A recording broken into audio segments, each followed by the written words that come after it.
bodies and all your bodies, all the ones Mm. you know, keep in the basement or wherever. We don't judge. No, that's not true. Mm. We do judge. We totally judge. Yeah, we're W- just excellent at that. Welcome to another episode of Real Monsters. I'm S.K. Barrett, and I'm joined, as always, by the fabulous Wes Hobrick. Hello, hello, hello. Yeah, wherever you may have those bodies, from sea to shine and sea, in your basement, in your cooler, wherever, we don't judge. No, we leave that to the police and the court systems.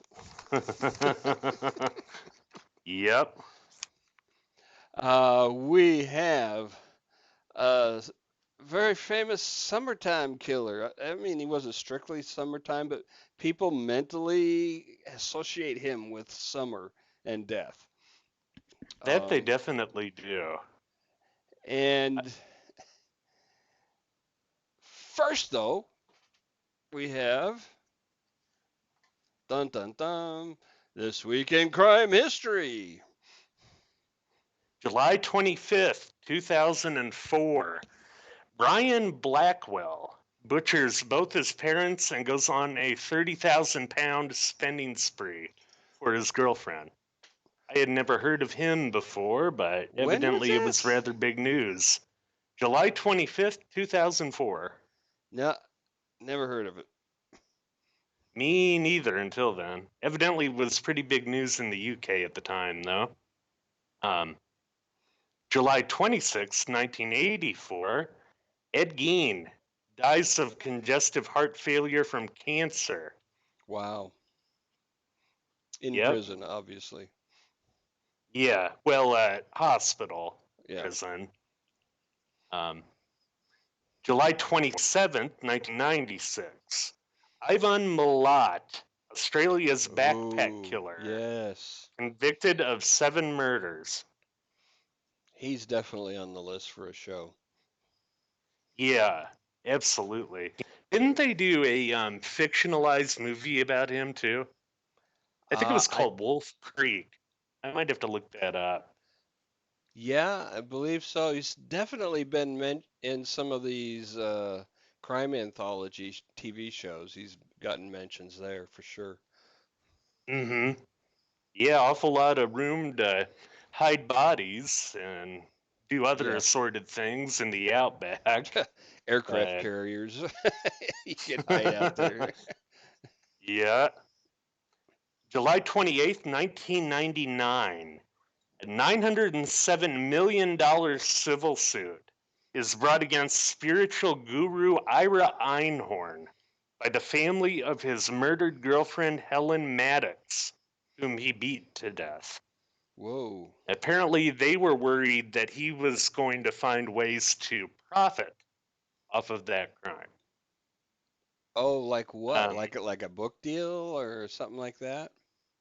yeah, which oddly enough, we'll be getting into that. That whole concept has a lot to do with who we're talking about tonight, too. Oh, really? Um, I can't wait to hear yeah, that part. uh, and in fact, speaking of him, July Yes? 29th, 1976, the son of Sam kills his first. Whoa. Uh, yep, we will be getting to that. So there's actually quite a few interesting ones this week. July 30th, 1975, labor leader Jimmy Hoffa disappears. Yeah. Never found again, of Well, course. that's what he, wanted people to think. Yeah, he just went home to whatever planet in the Andromeda galaxy he came from. Might have. Damn aliens sending Marxists to sew up discord on Earth. Right? Uh, 200 FBI agents on that case at one time. Wow. Wow. Not so Um, much as a clue. nope, nothing. But July 31, 1910, U.S. murderer, uh, I think he was a doctor, Dr. Crippen, arrested by Scotland Yard. This guy poisoned and then shot his wife when she found him with another man and then ran away with his mistress. So, Wow. Dick. yeah. Uh, the last big one, actually, August 1, on this day in 1966, Charles Whitman is killed after killing 16 from the bell tower of Texas Ah, A&M. Texas A&M bell tower. Yeah. Yep. That has actually become a bit of an idiom, talking about well, clock tower. That people No, say, yeah, a clock tower, not a bell tower. yeah. My apologies there. Well, there Uh, might have been bells up there too. Um, but yeah. Very true. Yeah, I'm not sure. But yeah, he was interesting too for the reason that he ultimately killed, having the tumor in his frontal lobe. Oh, I don't remember hearing about that. Really? Yeah. Now, before he went and he did all that, he likely knew he was going to die. He left a note saying to look at my brain after all this, and then he had been complaining of, I guess you could call it vague head pains, vague headaches up Yeah. until then. Yeah. And come to find out, he has a tumor in his frontal lobe. Damn. I have a suspicion that they would have found something close to the same with the guy who shot up the concert in Las Vegas. Oh, But did they not look at the brain they at the autopsy? still. Oh, Oh, no, with that guy, he took a bullet to the head, so there's no way kind they could have kind of destroyed the autopsied it. evidence. Yep. Yep, and they still haven't found anything even remotely approaching a motive in that. So, Hmm. but that's actually all I had this week for that. Alrighty. So, uh, yet another case of what the fuck, 70s? Yeah, what the fuck, New York in this case, too. Yeah. Uh, Man, So this, David yeah, Berkowitz. David Berkowitz, son of Sam. Son of Sam, also known as the 44 caliber killer. It was before he got that Son of Sam moniker, and Which he known gave as himself. such. Yeah, yep, with letters that he wrote to the newspapers, but yeah, known as the 44 caliber killer because of the pistol he would carry. Um, Interestingly, you know why he carried it in a paper bag? He couldn't afford a holster. That's that's actually remarkably close. The quote that I found one from him was, "I don't believe in holsters." So whatever that means, but That's like saying you don't believe in hammers. yeah, basically, I don't believe in holsters. Yeah, there's an awful lot of um, just flat out misremembered stuff that exists around this guy too. I've found, and it even afflicted the police Yeah. between his slayings as the 44 caliber killer, and then when they were able later to fill in some of those holes that they had. Um, Now, did you know that he did not kill for their hair? I don't know that I ever thought that that was the case. My misremembering on him, which I freely admit to, Mm-hmm. is I thought he was after lovers in cars, but that's not Yeah, at all the case. yeah. I mean, he went after a lot of lovers, but yeah, that wasn't his Like sole like the first target. ones were two girls, and then there was two other guys, and there was no evidence that any of them were, making out in their cars. I mean, it was essentially random. And I think a lot of it had to do with the hysteria that it caused at the time, too. Because it did go around because he was only killing dark-haired women for the first few of them. Mm. That's who he's targeting. But then lo and behold, he kills a blonde. So, the Yeah. women don't know what to do from there. And they would, across the city, there'd be thousands of them changing their hair color and, let's say, cutting their long hair down to short in an effort to avoid this guy. And then But, one of the victims was just walking on the street, not in a car at all. So then there's that. yep, absolutely. So he was pretty good at mixing things, confusing the police and confusing the profile. Yeah, I mean, I not mean, it, not great like Lucas, but hmm okay. He did okay at that misdirection and changing things up a little bit. But again, that he probably did. just being random, not really trying to uh, hmm confuse the cops, would you say? I would definitely agree with that. Because in fact, that is close to what he told them when they first caught him and, were peppering him with questions about the crimes. But yeah, the 44 caliber killer, born actually Richard David Falco, not David Berkowitz as Huh. the name. In 1953, his mother had been married to a Tony Falco, and he just sort of took her name. Um, let's see. She later began a relationship with the married Joe Kleinman after having a child with Falco, and that was his sister or his half sister, is that other child. Um, but when Kleinman found out she was pregnant, again by Falco, he pressured her to give the baby up for adoption. Hmm.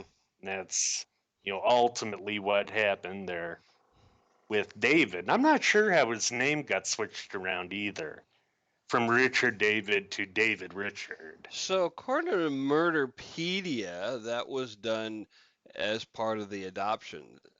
It doesn't explain why. Oh, It doesn't explain uh-huh. why, but that was during the adoption that the first and middle names were swapped. Probably just something like a paperwork snafu then, maybe. Quite I'm not possibly. sure. But yeah, a few days after birth, he was adopted by a middle-aged couple, Nathan and Pearl Berkowitz, who lived in the Bronx. Um, and Nathan, much of his time was spent at his hardware store that he owned. So he was never really close with Richard David, David Richard, whatever we want to call him, DR. Uh, my notes, I kept writing SOS, so you could just call him that too. Yeah.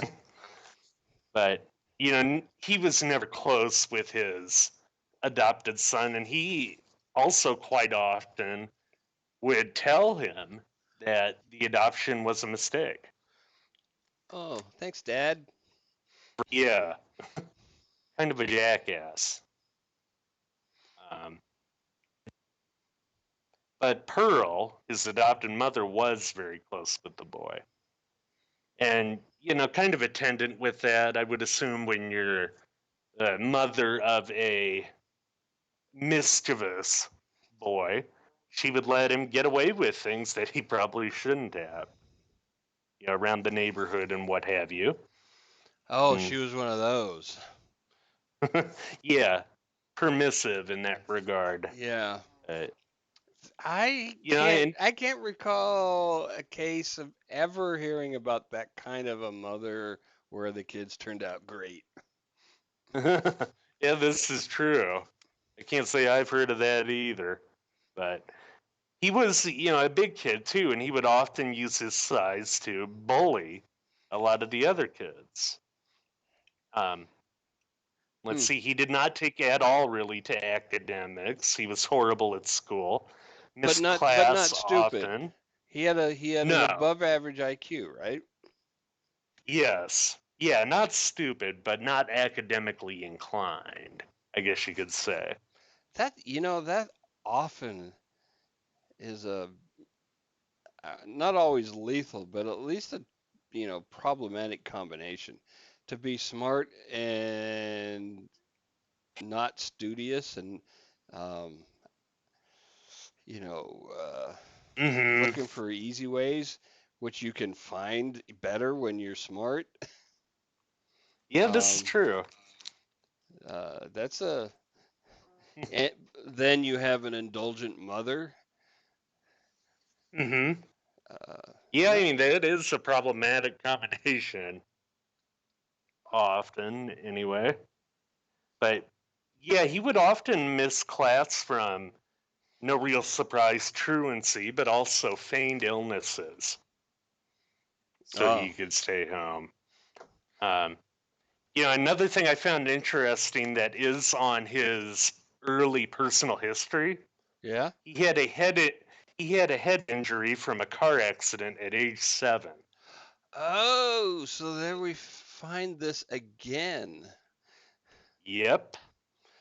Yep. So we've discussed this before in one of my books on serial killers. There is often one of the early in uh, it's not a trait, but it's a common thread that you often find among serial killers is head trauma. Yep. And Oh, most definitely. among there are there are obviously other factors, but it's a surprisingly frequent occurrence amongst serial killers. It really is. And to clarify a bit here with the level of head trauma we're talking about, Hmm. the other effects of it, the other long-term effects, were unclear. So there wasn't anything like a neurologic deficit or anything of that nature. Or an obvious personality change, Yeah, right? yeah, nothing like that. But I would wonder how much of something like that they would be looking for in a 7-year-old Yeah, yeah, who that's true because you're still developing as a person. You haven't even Oh, begun absolutely. to really separate yourself as an individual yet. Yeah, which I would say also applies to something else that started to manifest around this time, and that was his pyromania. Ah, Um, yeah, another part of that McDonald triad. yep. But yeah, he began burning bugs with magnifying glasses and starting Okay, that neighborhood doesn't. fires. Okay, burning bugs, that's just Mm, curiosity when you're a yeah, kid. If you're, yeah, but this is burning your true. neighbor's house, that's a problem. Yeah, I mean the source that I saw it beyond those two, it just said starting neighborhood fires, which is kind of non-specific, but something was there. Um, when David was 14, his adopted mother died. That was after a 2-year bout with breast cancer. Um, that Hmm, was again really the only person that he was close with. No friends or yeah. anything else to speak of. And his adopted dad was a bit of an asshole. So after that, he started slowly slipping into a dark depression. And when his stepdad, remarries, his new stepmother was pretty well as distant or more distant than her new husband. Mm. But they end up moving to Boynton Beach, Florida, near Miami. And that was when his isolation became even more So, pronounced. how old was he when his father remarried? He would have been 15, 16 And then at they, and max. then they moved him to fucking Florida. Yeah. Yeah, from New York to Florida. Yeah, that's gonna So, make anybody crazy. well, this is true, probably. But yeah, it was down there in Boynton Beach where his fantasy life sort of really started up into higher gear too. Um, and ultimately, he would join the army to get away from both his stepdad and his stepmom now. Um, and that was in 1971, where he was shipped to Korea. Hmm. And he seemed to do pretty well in the structure of the military. By the And it was way, also, just uh a huh. just a little historical note from my memory. The draft was still in effect. At least Oh, the this is yes, true. no, it was. Yeah, 71. The draft was still in effect. So he, although he very likely did sign up to get away from dad and the evil Hmm. stepmother, uh, he might also have just been trying to stay ahead of the draft and do it more on his own terms. True. You know, was it about 71 when they were sort of dialing Vietnam back? That's kind of Think weird that they would send him to Korea well, Korea was that still year. yeah, things were kind of trending down because it really ended in 72. Um, Oh, okay. I was thinking 73 for some weird reason there. maybe 72 was the Tet Offensive, That might have been. I could have to look that up. I'm which curious now. speaking of misremembering, we totally won that, but the media played it up as a big loss. You mean the war or the The Tet Tet Offensive? Offensive. Okay. Militarily, it was devastating for the North Koreans, but politically, it was a win. The Tet Offensive, January 30, 1968 Oh, to September what? 23rd. What? Yeah, I totally had that's that what it's wrong. saying here. Yeah, to September 23rd, 68. 68, Jesus. Hmm. Wow. I guess they must have been dialing Vietnam back in 71 then. Well, they still needed people to rotate into Korea, Eh, war, true. Vietnam or no Vietnam. And maybe he was, not good enough, so to speak, for a frontline soldier. Yeah, that could be. I didn't take a deep dive into his military record, but yeah, I mean, they trained him as a marksman and he Hmm. was honorably discharged in 1974. Uh, Well, and he took the money that he got from there, moved back to New York City, and got a Bronx apartment and started taking classes at Bronx Community College. wow. And it was there that he was remembered as both weird and off. No, really? uh, but yeah, and he worked a number of odd jobs too, including mailman, which is the job that he had when they caught him in Right. 77. Um, security guard, and he was even a volunteer cop in New York City, volunteer police officer. Hmm. So, But not. uh, Yeah. So this is where his inability to study really hurt him. Um, mhm, in in this sense. Now, even if he had been able to pass the whatever the test is to become a policeman in New York City, mhm. he still could have turned into a killer. Oh yeah, absolutely. Um, although it may have been harder to convict him because he may have been able to hide it under, you know, his, Mhm. carrying out his duties. Yeah. Well, not to mention, you do kind of get that thin blue line, Right. stepping in to try to protect their own too. Yeah. But And um, and there's a good chance he would have been corrupt either way because he had that tendency to mhm. petty crimes. Oh, absolutely. Yeah, there's no doubt in my mind of that. Um, when he moved to Yonkers, New York, he was often on the local police radar for instigating and escalating petty disputes with his neighbors. So that's another thing that So, would come back to bite him in the ass too. not the good neighbor type. No, not at all.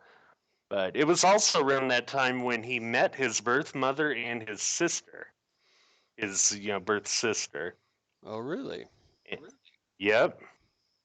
And apparently, when he found out about his adoption around this time, he went nuts, and he cut both of those women out of his life He didn't know. Wait a minute. completely. How could he not know about his adoption when his dad, his adoptive father, was rubbing it in his face all the time? Yeah, I am not totally sure of that. Or maybe it was when he found out about the circumstances surrounding that, Maybe. because those were one of the main reasons that he was adopted there was because the Kleinman guy that I had mentioned He was didn't want married. her keeping that kid. He was Yeah. married. Right. Yeah, Kleinman was married, but he didn't want his mistress keeping that kid. His Ah, mistress being Berkowitz's birth mother. So she ultimately got rid of him. That might okay. have been what that was all about, Yeah. you know. Yeah. But yeah, it was around that time as well that his pyromania resurfaced. And he starts, get this, about 1,500 fires around New York City from 74 to 77. That's like every fucking day. Yep. That's almost. Yeah, That's more than one a day over 3 years. yep.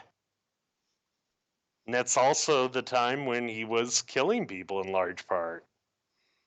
Yeah. Although I think 15 freaking hundred. he never thought of combining those two hobbies. Apparently not. Hmm. I don't think he did.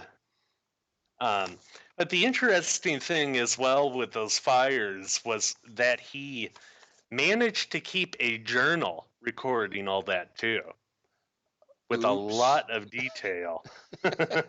Yeah. Yep. Like, oh, I fucked myself with a rusty nail on that. Damn. Yikes. Um, but during the arsons, he had a label that he appropriated to himself, the Phantom of the Bronx. Like, ooh, that's so intimidating. The Ooh. Phantom of the Bronx. Yeah, it's really interesting because so much of that, I think, is lack of control. He thinks he has control over damn near anything. He can't control anything. So what's he do? He goes and he does something that he can control, which is fire. Well, you can control when it starts. Yeah, I mean, this is true. fire is, firefighters talk about fire as if it's a creature, like it has a Yeah, mind and a will of its own. So yeah, you can control how and where and when you start one, but how it ends, yeah, you don't really control that. definitely. But maybe that was Definitely. enough. And let's hope, but then you also have to consider that he was putting bullets in people's heads, and evidently that wasn't relieving enough of the tension either. It almost makes you wonder if he would have killed another way if maybe he didn't have to light that many fires. Hmm. You know, because it's it's almost more clinical killing the way that he did versus killing with a knife or strangling. The way that Bundy would kill, Right. or even BTK. There's a degree of being removed when it's a gunshot, in my view. But A little bit. I mean, he did get pretty close to him though. yeah, I mean, he definitely did. He But wasn't then up. you He also wasn't up in a have, clock tower. He was yeah, arm's length. yeah. I mean, this is true. Maybe there isn't much of a difference there, but I mean, you're also not there like is. twisting it into him. Right. There is a degree of remove, but it's not as big as, you know, a sniper, for example. Hmm. Yeah, definitely. I mean, that physical distance is way shortened, but yeah, in 1975, he picked up a copy of Anton LaVey's The Satanic Bible. And it was around this time that supposedly he started becoming convinced that he was being controlled by evil spirits. That's another thing that we will be getting into here Hmm. is Yeah. what's Where? bullshit with Yeah. this guy and what's not. And was he really taking orders from the neighbor's dog? Yep. And that bullshit, it's lasting quite a while, but yeah. And it just showing a bit of his state of mind around that time, though. In November 1975, he wrote a letter to his dad, and one of the quotes from that was, "It's dark now." Um, Around Christmas that year, he also took a hunting knife and basically roamed around for a victim. And he did actually stab 2 women. Oh yeah. And Hmm. didn't they both survive that? Um, that is something I would have to check again because I'm kind of doubting I'll what look. I wrote Hold here. on. I'll look it up. Okay. Yeah, that'd be great. Yes, Becky, he Late did blame the neighbor's dog. 75. Da, da, da.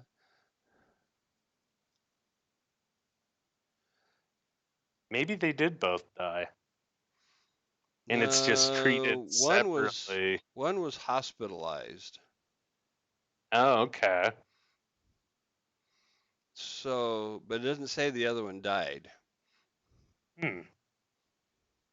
I wonder if he just learned from that or what, and he wanted to do it more cleanly.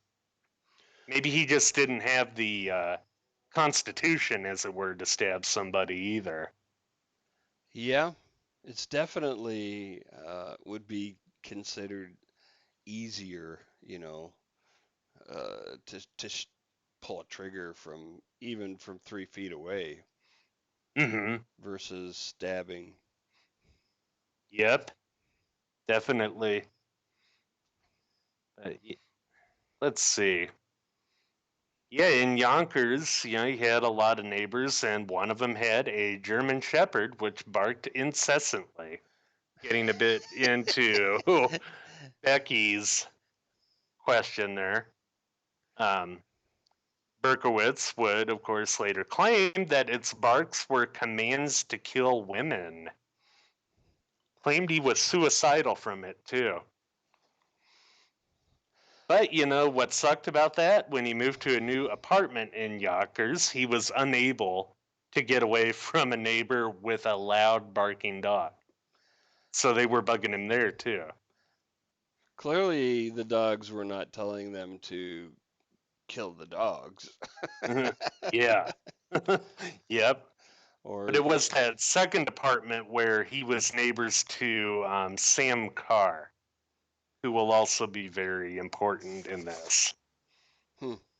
But yeah, his run-ins, in fact, with Carr.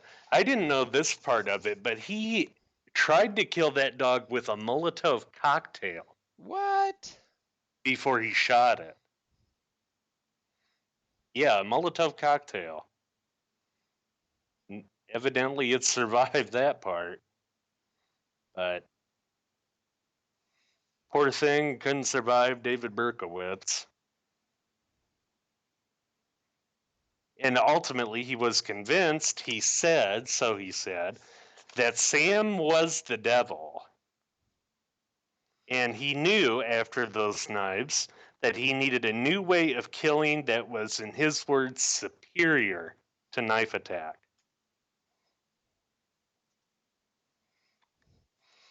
Well, uh, 44 caliber revolver definitely qualifies as superior.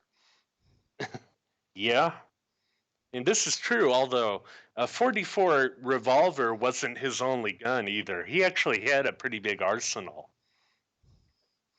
of assault rifles, pistols. It's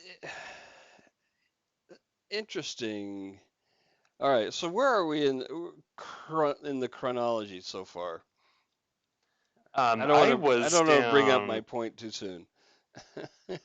I was down to yeah. In fact, that arsenal he was built up by June '76, so he'd be about a month away from the first kill that he made. Which was in July 76, July 29th. July 29. Yep, 1976. Wow, 43 years ago this Yep, week. this July 29th. So what? 3 days ago. Yeah. So he shoots Jody Valenti and Donna Lauria, and they were sitting inside a parked car on the street. Mm-hmm. Lauria was. Sorry, I was just. It was okay. I lost my spot. That's why I was still looking for it. No problem. Lauria was killed, but Valenti survived. Wounded in the left thigh, Jody Valenti. Okay, so Um, uh, this guy was a army marksman, yeah, and yet he's not that good of a shot with a handgun. no, he really isn't. And he really isn't. But yeah, Donna Lauria, 18, of Westchester Heights in the Bronx, shot and killed about 1 a.m. on July 29th, 1976, while sitting in that parked car. Jody Valenti was 19, of Hutchinson River Parkway, wounded in the left thigh as she sat in the car with Miss Lauria. And this really didn't get much attention at the time because there was no history yet. Yeah, because it's a shooting in the Bronx. Right. This was about the same time, if I'm not mistaken, that they were having real crime problems in New Oh, York yes. City. Oh, yes. Serious crime problems. Yep. Um, So I can't imagine it really would get all that much attention, but maybe not. That was July 29. I'm still looking through my notes here. There was quite a few of these. It almost makes me wonder how they got the degree of certainty that they ultimately had with a lot of these scenes. For instance, another thing that was sort of accepted wisdom with Son of Sam was that he would always, for whatever reason, fire 4 shots. And there's 5 shots in that 44 revolver that he was shooting him out of. But if I'm not mistaken, that first scene was another one where he wouldn't do that, where he actually emptied the revolver Oh, on them. Jesus, And it really? was one of a couple, I think, where he emptied the revolver. But again, the cops of the time, that was one thing that they thought, well, you would only fire 4, but come to find out when they finally do, get David Berkowitz in custody, he said, no, that's not right. You know, I would fire 5 at a few of them. Hmm. But yeah, you had that scene. And By then the the way, next one. the reason why it only had 5 rounds is because it's a fucking 44 caliber. It couldn't fit 6 Hmm. like you could with a 38. Oh, I imagine. That's a big gun. That's a hand cannon, a 44. The In f fact, that was the exact gun that Dirty Harry used, Yeah, and then the line the from the movie 44. is, "Did I fire 5 or did I fire 6?" Well, Harry, you only had 5 to begin with. Yep, yep. I mean, that is a big gun, but It yeah, the is. second attack was on October 23rd. So you had about, That's what, a 2 long months? cooling off. It is. I wonder if he was setting fires in between them that helped him to stay calmer longer, maybe. That's 3 months. Yep. Um, but yeah, that second scene, Carl Denaro, age 20, wounded in the head Wow. as he sat in a parked car with Rosemary Keenan on 160th Street in Flushing, Queens. The injury required doctors to place a steel plate in his skull, and Miss Keenan was uninjured. Yeah, that is just utterly amazing. Whoa, my report says that she died. Keenan, Yeah. really? Do you happen to have a day that it says? October 23rd, 76. October 20th. That is strange. Because the one that I just read that out of is my source from the New York Times on this. That book, the Oh, New yeah? York Times Book of Crime, which has just their verbatim reporting in it. I What's the think source that said? Murderpedia, Oh, and I think they're wrong. yeah, I think they're totally wrong. I think 'Cause so too. I do use them occasionally, but yeah, I think you're right. They're wrong on this. But it is still nevertheless quite amazing the amount of people who took a bullet in their head but survived. yeah, so here's a report from the New York Post that says she was not hit. Okay. Yeah, that would be close to the Times Yeah. count. So perfect. Oh, yeah, that's another thing that I did do for anybody who's listening to this. If you head over to our Facebook page, facebook.com/Real Monsters, or is it Real Monsters Podcast? I always get that wrong. Becky, help. It's just real monsters. Okay, thank you. Yes, if you head over to our Facebook page, facebook.com/Real Monsters, I have a collection of headlines from the time that I put up in there to get a closer look at for anybody who's interested, and also a collection of Son of Sam's letters in 2 separate posts. Yeah. Very interesting So, reading. Yeah, the third attack, there wasn't much of a space in between that and the second at all. About 1 month and 4 days. So you have Joanne Lamino, age 18, of Belrose, Queens, was shot in the back of the head at 12:40 a.m. on November 27th, 1976, while sitting on the porch of her home with a friend. And she came away from that paralyzed from the waist down. Mm. And her friend, Donna DiMazzi, Yeah. 17, of Floral Park, Queens, shot through the neck. Jesus. And I don't have whether she survived or not. I'll look it up. But let's see, that's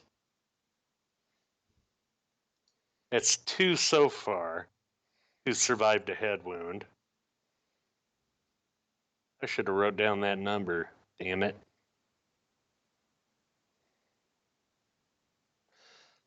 Um, Yeah. oh, also mentioned in this same New York Post article.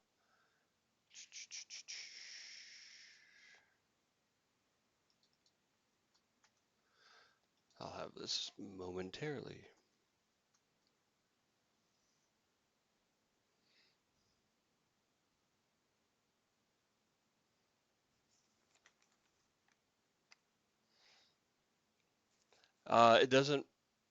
It doesn't. It doesn't mention that she died. So Yeah, that's true.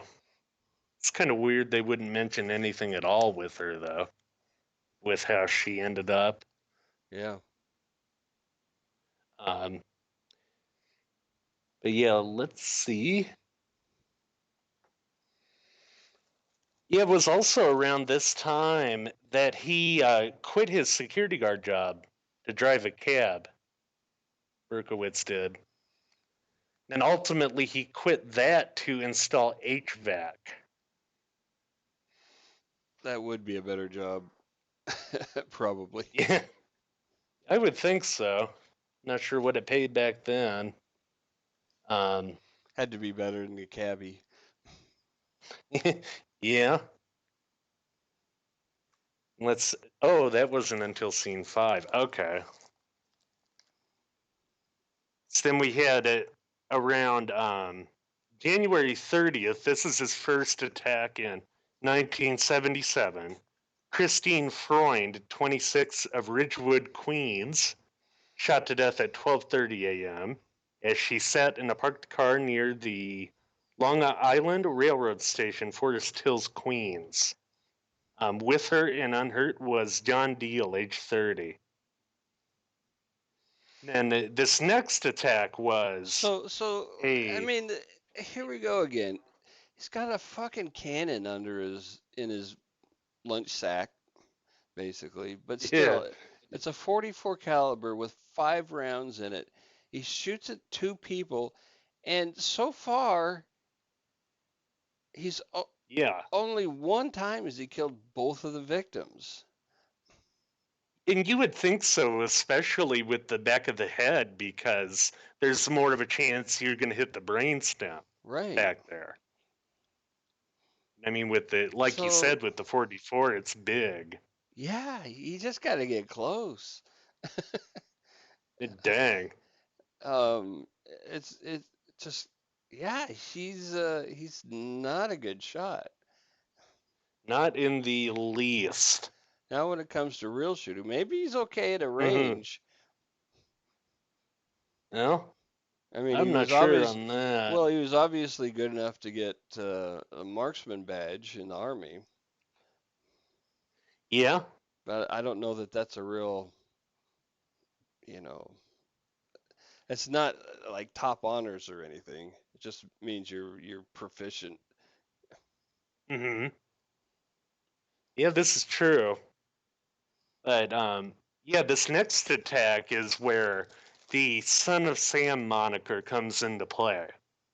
That was Virginia Voskharichian, I think is how you say that. Voskerician. 19 of Forest Hills, Queens. Shot to death at about 7:30 p.m. last March 8th as she walked on Dartmouth Street on her way home from college. She was slain a half block from where Miss Freund, in the attack that directly preceded hers, was killed 5 weeks earlier. But Berkowitz, he left a letter at that scene, which said, attack number 5. Yeah. He left a letter at that scene which said, quote, I am the son of Sam. I am a monster. I am on a different wavelength than everybody else. Programmed to kill. To stop me, you must kill me. I am the monster. Beelzebub. The chubby, and he meant to say behemoth, but he spelt it BEHE -MOUTH. Oh, the Son of Sam letter. Let me see. I have this one. Which one is it? Yeah, I can't remember if I put that one in with the letters or not. I know that I put the newspaper ones in. Yeah. And the Breslin letter, too. I know I put that one in there. I remember seeing the one where it said where he called himself Son of Sam. Oh, yeah, and he also said in it, I love to hunt, prowling the streets for tasty meat. The, and this is how he spelt it again, Weemon, WEMON, of Queens are prettiest of all. Yeah. Damn it, I had this one set up. You know, that might be part of where they got the hair thing from.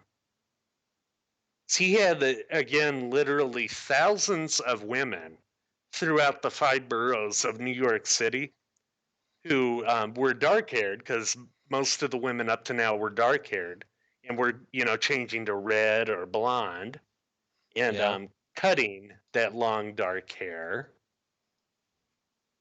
But then what happens when those surface characteristics of his victims are switched? When he starts looking for, like a blonde and kills a blonde. Just a part of the hysteria throughout all this. Damn it, I am not Can't finding find it. I'm not finding that goddamn letter. No worries. We got the quote from it. So. But yeah, it's so much of the rest of that hysteria. We were talking a bit before we got on air of a couple of instances of that. Throughout all this, the NYPD is doing damn near everything it can to beef up patrols in these areas. In Queens, the Bronx, and Brooklyn is how the different victims, the different attacks shook out. You had 4 of them in Queens. Then you had 3 in the Bronx and 1 in Brooklyn. But to show people the level that people were freaking out during this, there was one story about a burglar in Brooklyn who was caught with a larger caliber handgun. And a mob of people literally took him out in the street and beat him damn near to death. And then we're going to hang him from a makeshift noose around a traffic light. It took about a dozen NYPD officers to subdue them. Wow. But then I ran into another story with this about a guy who drove a yellow VW who was speeding, not even going all that fast through one of these neighborhoods, but was speeding. And they ended up somehow catching up to him. pulling him out of his car and again beating him nearly to death, all because they thought that the Son of Sam drove a yellow bug too. Really? Yeah. Yep. And yeah, Gabriel Allen says in the chat, Bundy. Yep, Bundy drove a yellow bug as well. Beige, actually. Well, yeah, beige. But But this was the same time frame. I mean, Bundy was actually he was in prison in 77. He was in uh, that's when he escaped from Grand Junction during his trial there, but then mhm, was convicted. And so he in 77 he was in prison in Colorado. mhm, So yep, these were contemporaries. absolutely. And I would wonder how easy it would be to tell the difference between a beige-colored VW and a yellow one if it's just illuminated by, say, streetlights in New York City. Yeah, well, it depends on how bright a yellow it is, right? That's true. I didn't catch that part, But if but you're, then again, when people are, wound up, eh, they're gonna make mistakes and justify it. Like I could very easily, imagine people going, "It's not yellow," and the other guy goes, "Well, maybe the cops are wrong." yeah, this is true. Definitely. And I wasn't able to find out what that source was. That how these people would have known that he had a VW. So I didn't see that mentioned anywhere in any of the newspaper sources or anything. Yeah, But yeah, could have just weird. been word of mouth. True. Very true. Uh, yeah, and then after that Attack 5, it's also when a lot more of the publicity of the murders in the Son of Sam started ramping up more so. And he did quite a lot, I think, to court that with his letters to the newspapers and then his letter to crime columnist Jimmy Breslin, Right. who was, I think, at the Post at the time. I think we printed the letter too in the slideshow. Um, but moving forward from that attack 5, April 17 was attack number 6. It was Valentina Suriani, age 18, of Baychester, the Bronx, and Alexander Esau of West 46th Street. Both shot to death at 3 a.m. as they sat in a parked car on Hutchinson River Parkway near Miss Suriani's home. Wow. Another parked car. Yep. Then jumping ahead there, you had about 2 months again. He's pretty on schedule with that 2 months for most of these. Yeah. Judy Placido, age 17, of the Pelham Bay section of the Bronx, shot in the right temple, right shoulder, and back of the neck as she sat in a parked car with Salvatore Lupo at 3:20 a.m. on June 26, 1977, Bayside, Queens. Mr. Lupo was wounded in the right forearm. Jesus. Yep. Again, he's a shitty shot. He's a terrible shot. He really is. Unless he's really only going for the primary, and the second person in these cars are just collateral. Well, it's interesting you say that because when they catch him after attack number 8, well, Yeah. I'll get into that in just a second. Let's Yeah, look we're at almost number 8 there. first. Number 8, Robert Violante, age 20, of the Bensonhurst section of Brooklyn, shot in the head at 2:50 a.m. on August 1, 2:50 a.m. as he sat in a parked car with Stacy Moskowitz in a Lovers Lane area near Diker Beach Park in the Bath Beach section of Brooklyn. Mr. Violante was critically wounded. Miss Moskowitz, age 20, of Flatbush section of Brooklyn, was shot once in the head and also was critically wounded. And they both survived? No, Nope. she was critically wounded. Well, She died. okay. Critically doesn't mean fatally. Violante. Violante. Is he the one that He was was the blinded? one. Yeah. Let's bring that one up, in fact. He took one that ended up going through his left eye and basically shattering it. Through the eye? Yeah. Jesus. But he survived somehow. But Moskowitz did not. And she kind of went down ultimately as the most infamous, I guess you could say, of the ones who died by the hand of Son of Sam. Wow. But to answer Gabriel's question, did he have a girlfriend? No, he did not. And there was a rather interesting quote about that, Let me which we pull it also up. had in there. Should we pull that Yeah, up now? let's do it.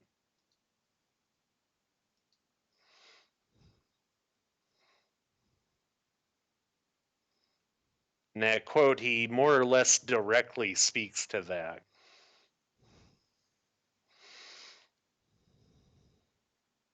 There it is at the top, the highlighted. I think that if I were to have a good, mature sexual relationship with a woman, I wouldn't have killed. If I would have been able to participate in many kinds of sex acts and in orgies, I wouldn't have killed. I would have been content and happy without destruction. Sex, I believe, is the answer, the way to happiness. Obviously, he doesn't have much experience. Nope, not at all. You know, it's kind of interesting, though. If I actually believed that was the reason that he killed, it would make him an early example of an incel. Yeah. Um, I agree with you. I think this is a red herring to a large extent. But interestingly, Bundy, even though he had girlfriends and long-term girlfriends, he also expressed uh, a frustration with understanding how relationships work. mhm. But now, it And wasn't his others as more on well that that we've level, though? say again. I mean, his wasn't just trolling and saying if I would have had sex, it would have been better, though. No, because To me, that's cause, different. 'cause he did have sex. I mean, he had girlfriends, and Yeah. so he wasn't frustrated. He wasn't sexually frustrated in that sense. He was socially frustrated with women. He just really didn't get women at all. Um, Hmm. eh, but he was somehow able to um, not kill his girlfriends, Yeah, this is uh, true. which is kind of strange when you think about it. About a guy who It really is. kidnaps and murders young women, and then he has one at home. Um, Yep. but we've seen this kind of sentiment.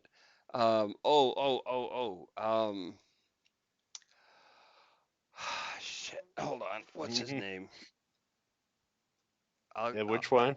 hold on. I'll get it. Kemper. Oh, yeah. He expressed some very similar sentiments. Eddie did. Yeah, I had forgotten about Ed.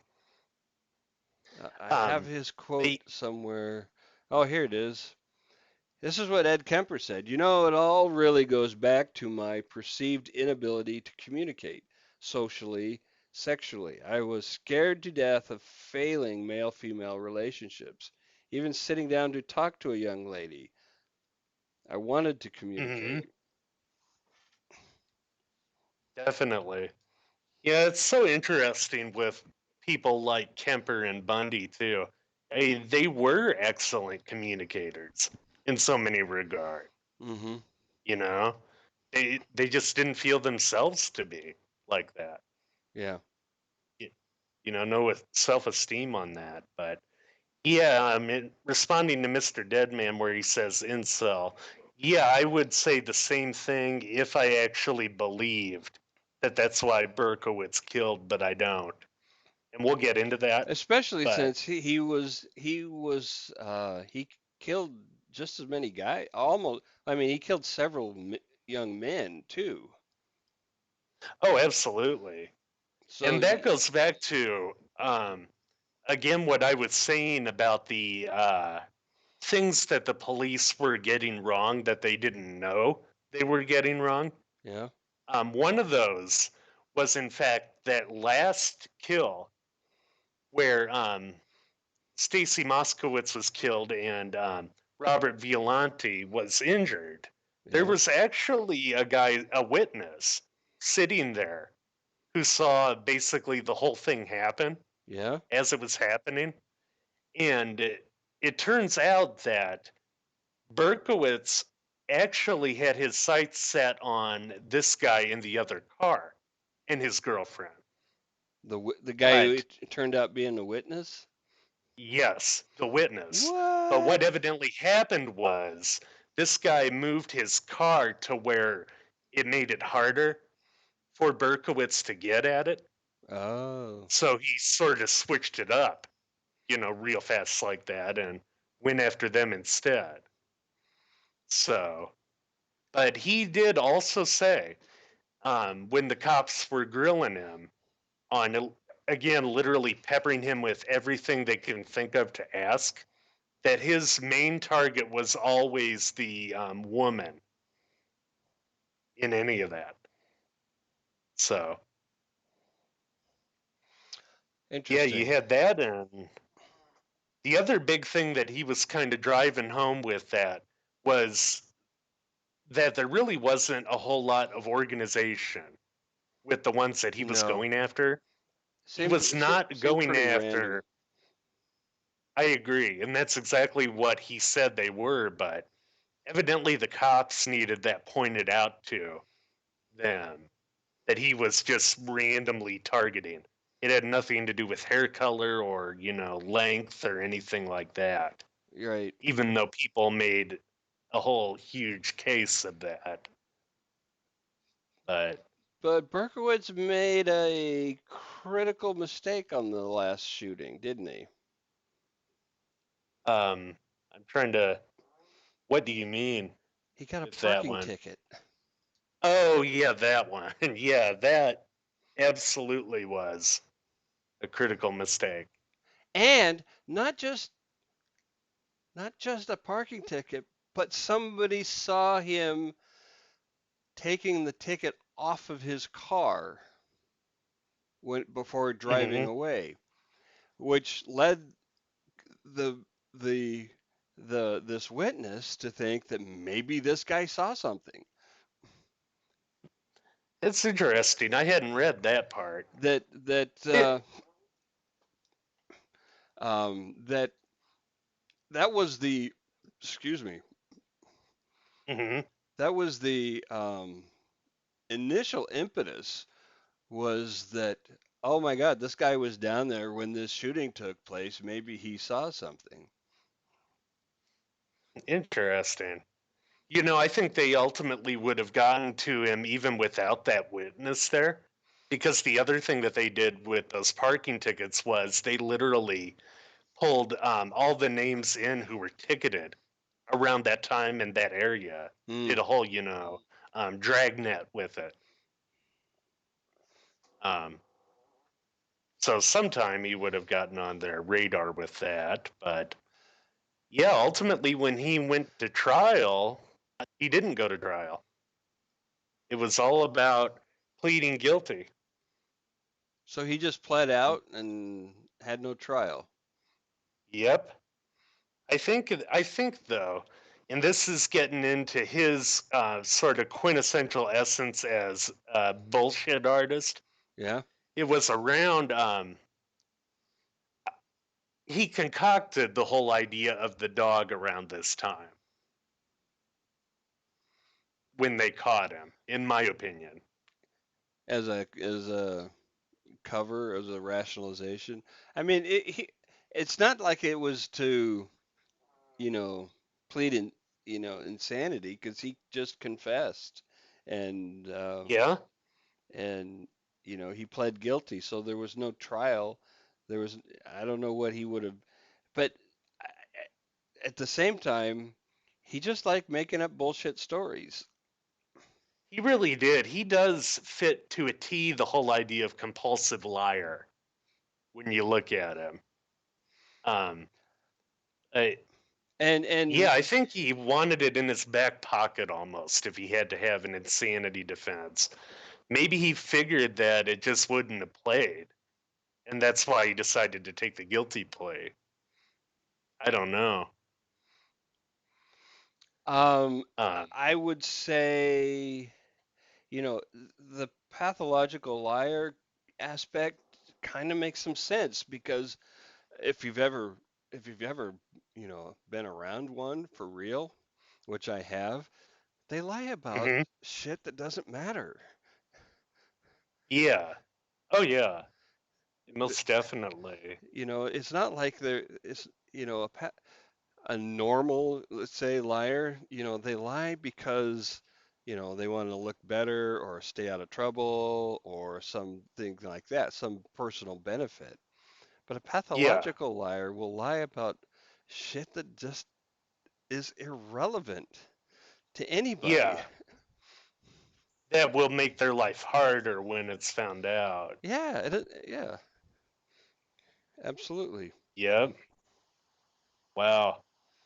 But yeah, they got that far with it, and he's been incarcerated ever since. But this isn't where the story ends either.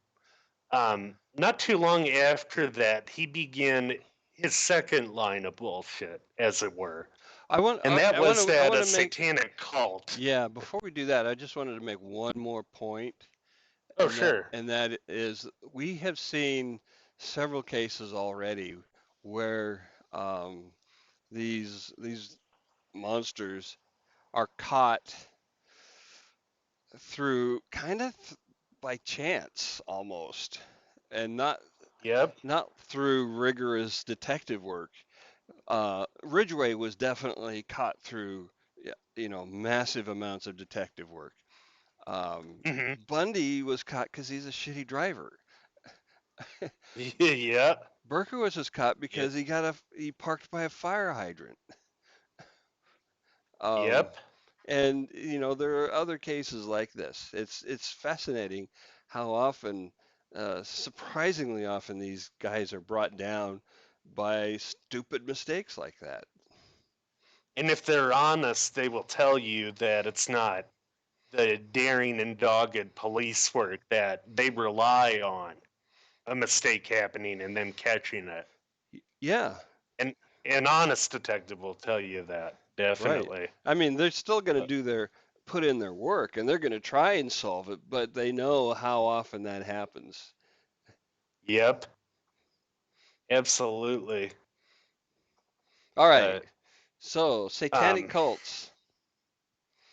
yeah, he started later on adopting this whole idea of, oh, I was the victim of a satanic cult, that I was recruited into them, and that they were in essence trying to start a apocalyptic war to bring civilization down. And he actually Yeah, it's kind of the And Manson him excuse, him but shooting people sitting in cars is how that's gonna happen. yeah. Oh, I know. But yeah, I mean, he started saying that in, I think it was the 80s, around the time of the Satanic Panic when all that started. Um, and he actually pointed out a specific cult with that, and that was the Process Church of the Final Judgment, which was a Sounds like started a as an offshoot of Scientology, actually. oh, no kidding. Because Yep. it sounds like a cult of prison guards. Yeah. Oh, yeah. But yeah, he tried to say that, oh, yeah, I just sort of became their trigger man. And the other thing that got me with that is he said he was possessed. He said that after he picked up the Satanic Bible, he was possessed by evil. But Oh, you know the big problem with that? pick one. A huge, huge one. The Satanic Bible is the religious text of an atheistic religion, Oops. atheistic Satanists, Satanists that don't believe in God or a devil. So what is Satan to them? He's essentially just a symbol to them Oh, okay. of Not an actual rebellion, of free thinking, not an and all of actual that. deity. No, not an actual deity at all.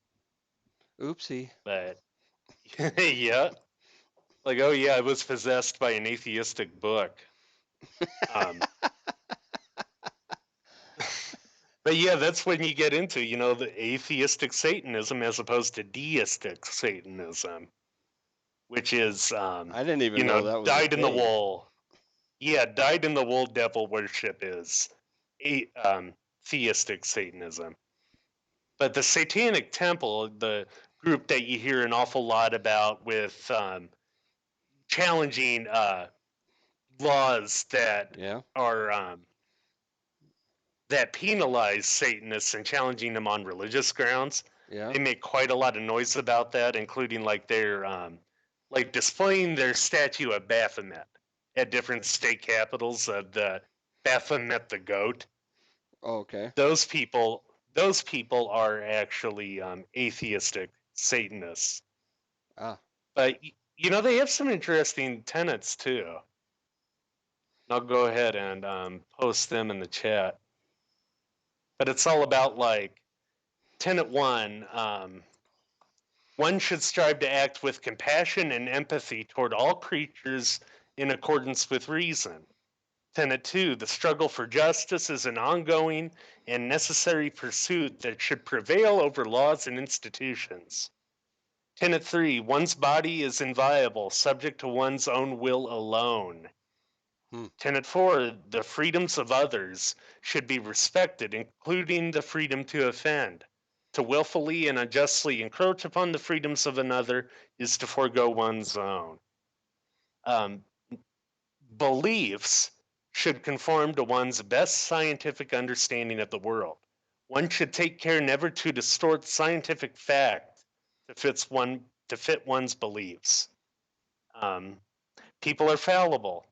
If one makes a mistake, one should do one's best to rectify it and resolve any harm that might have been caused. And the last tenet, every tenet is a guiding principle designed to inspire nobility in action and thought. The spirit of compassion, wisdom, and justice should always prevail over the written or spoken word. So yeah, Interesting. apparently the religious book of those people is what possessed our little buddy Dave. So He, yeah, again, he wasn't a great student.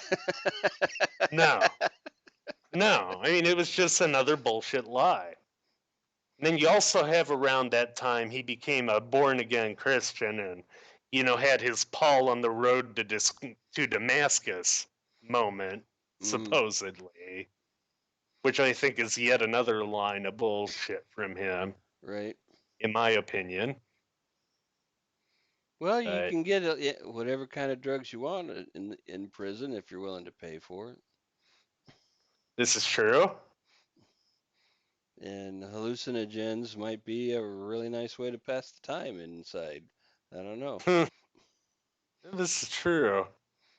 That was kind of the tack that Bundy took later on death row. He sure did. He had Hmm, help. he did. He had a girlfriend smuggling shit in her hoo ha. Yep. Ugh.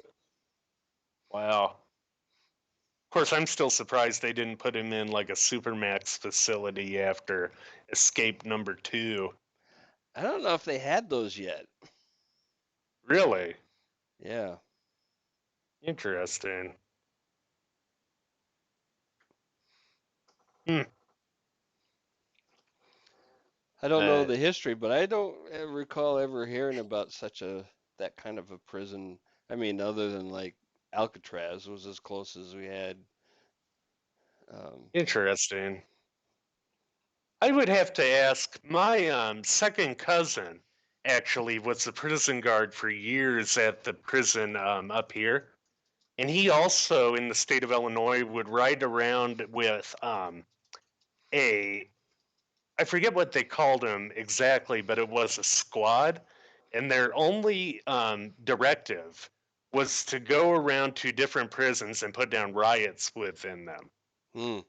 once one would start. So he did that too. Was that Zoot Suit Riot? Uh, Throwback That's bottle a of that's beer. a that's a nasty business, putting down prison riots. Interestingly, when I was a senior in high school in Denver, we had arranged a tour of the men's maximum security prison in Canyon City as a field Oh, trip. And when we arrived, it was on lockdown because of a riot. huh, dang. And it I was, guess the, yeah, it was one of these uh-huh. old Shawshank looking places, just Hmm. ominous stone building, like 3, 4 stories, something like that. Um, Sheesh. yeah. Wow. So we ended Yeah, up going to the women's prison instead. That was much better. there you go. I wonder if that was before they built the one in, or no, that's a federal prison. I was thinking of the one in Florence, Colorado. Yeah, I think that's a federal. that probably came later.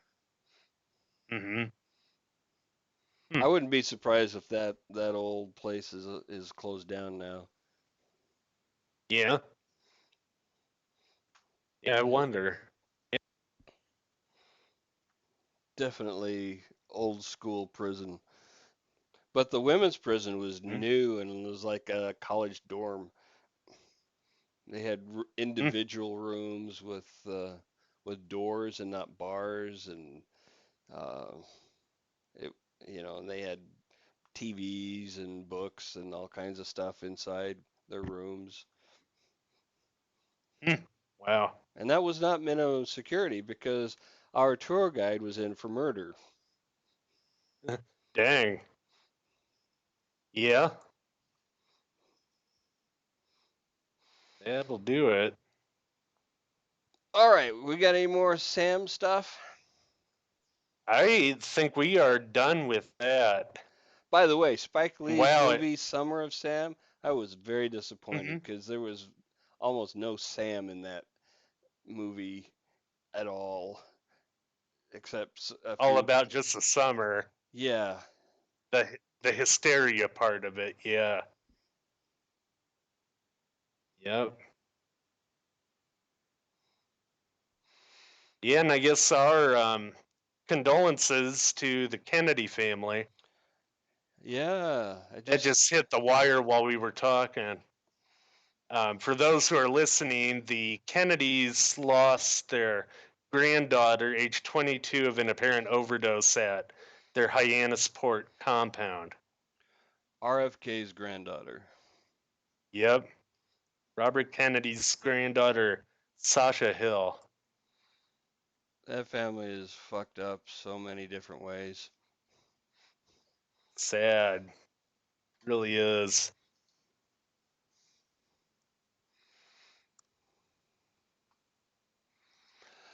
Well, I think we have. I think we've run out of Sam to talk about. I think so. I think we beat him with a bloody pulp. But be sure to meet us back here same time Oh, next week, August 8th, for our Manson very, show. very special episode of Real Monsters. Um, yeah, the Manson episode, 50th anniversary of On the the 50th on anniversary. the Yep. 50th anniversary of the Tate killings. By the way, Wes, kudos on your excellent Sharon Tate column. Um, Thank you very much. be sure to post a link to that in the chat. I was just going to do that as you were saying it. Had to bring it back up. Very much worth watching, reading the article, and be here next Oh, week. God damn it, and watch our damn yep, Manson show. absolutely. I could go ahead and post that again for us on Facebook too. Yeah. It's taking me a little bit longer than I thought to dig it out because the site's acting a little weird. But yeah, we are going to be talking about Charles Manson himself. Do I need to do everything for you tonight? Apparently. Oh, here we go. I got it. Well, now if it'll highlight. I hate Google Chrome. I swear I need a new browser. I just don't have any trouble with it. It yet. I hope you don't, but I wouldn't be surprised if you do. Yeah, I just posted the URL for the column there. Good. For anybody who wants to check that out. Shares would be appreciated too if you could. Just recently started writing for this site from my old gig as editor of a site that will be shutting down in December. So want to make sure they know that I am worth their time at this new one. I have So, my letters of complaint all lined up, going out once a week, I think, to the that's editors. great. That Wes, goddamn Uh, him. I'm not but seeing yeah, your shares link. would be much appreciated. Yeah, I Yeah. posted it in the chat. Thought I might again. Are you But seeing it? there we go. I am under the chat. Okay. Well, if you are, that's enough. Then it's there somewhere. Somewhere And if you can't see it in the chat, you can see it on the Real Monsters page on Facebook. on the Facebook. Yep. Thank you, everybody, for tuning in and watching our show. Good night. Thank you all. Good night.